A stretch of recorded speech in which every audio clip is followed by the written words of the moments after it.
Hello, everybody.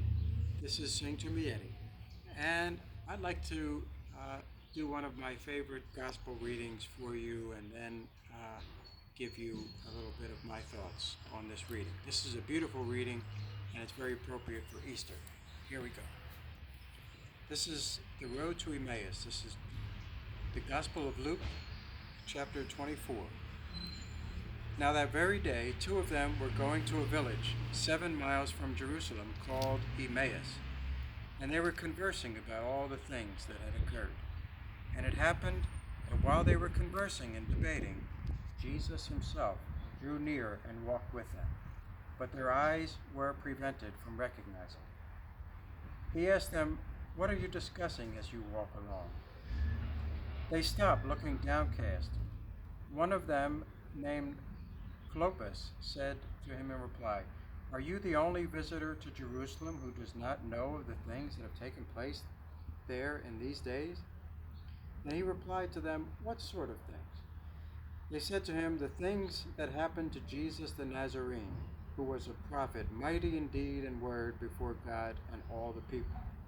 How our chief priests and rulers both handed him over to a sentence of death and crucified him. But we were hoping that he would be the one to redeem Israel. And besides all this, it is now the third day since this took place. Some women from our group, however, have astounded us. They were at the tomb early in the morning and did not find his body. They came back and reported that they had indeed seen a vision of angels who announced that he was alive. Then some of those with us went to the tomb and found things just as the women had described, but him they did not see." And he said to them, "Oh, how foolish you are! How slow of heart to believe all that the prophets spoke! Was it not necessary that the Messiah should suffer these things and enter into his glory?" Then, beginning with Moses and all the prophets, he interpreted to them what referred to him in all the scriptures. As they approached the village to which they were going, he gave the impression that he was going on farther. But they urged him, "Stay with us, for it is nearly evening and the day is almost over." So he went in to stay with them. And it happened that while he was with them at table, he took bread, said the blessing, broke it, and gave it to them. With that, their eyes were opened, and they recognized him, but he vanished from their sight. Then they said to each other, "Were not our hearts burning within us while he spoke to us on the way and opened the scriptures to us?" So they set out at once and returned to Jerusalem, where they found gathered together the 11 and those with them who were saying, "The Lord has truly been raised and has appeared to Simon." Then the two recounted what had taken place on the way and how he was made known to them in the breaking of the bread. There's a lot to take in there about the road to Emmaus.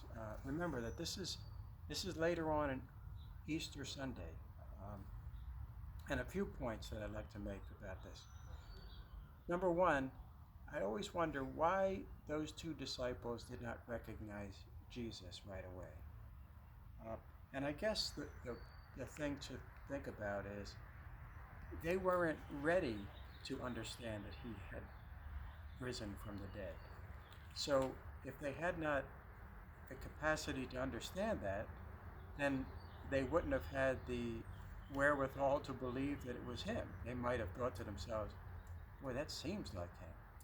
But if they weren't ready to make that leap of faith to say that he did rise from the dead and he was with them, then they weren't ready to to believe until the breaking of the bread, which is when Jesus gave them his wonderful body to share. And it's similar to us. Sometimes we can miss Jesus and other people, uh, and and then we get nourished by his body, and we can see him at that time. And second point I'd like to make is Jesus opened the scriptures for them, meaning he went through all of history and talked about where he was found along the way, where Jesus takes place in all of history.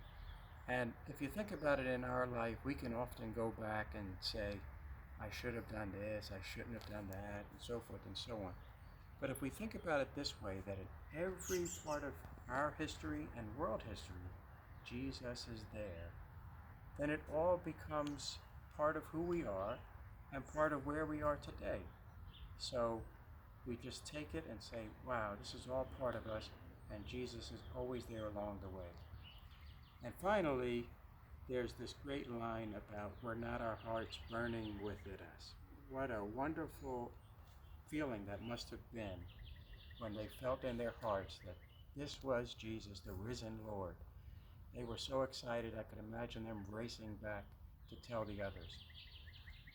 That same feeling, that same burning in our heart is what we need to experience every time we think of the Lord, every time we receive the Lord, every time we hear the Lord's word.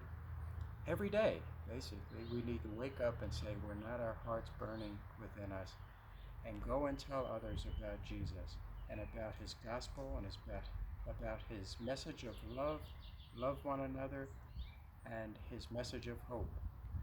So, God bless you. I hope that gave you something to think about. I wish you all the best, a happy Easter, and may Jesus be in your hearts always. Amen.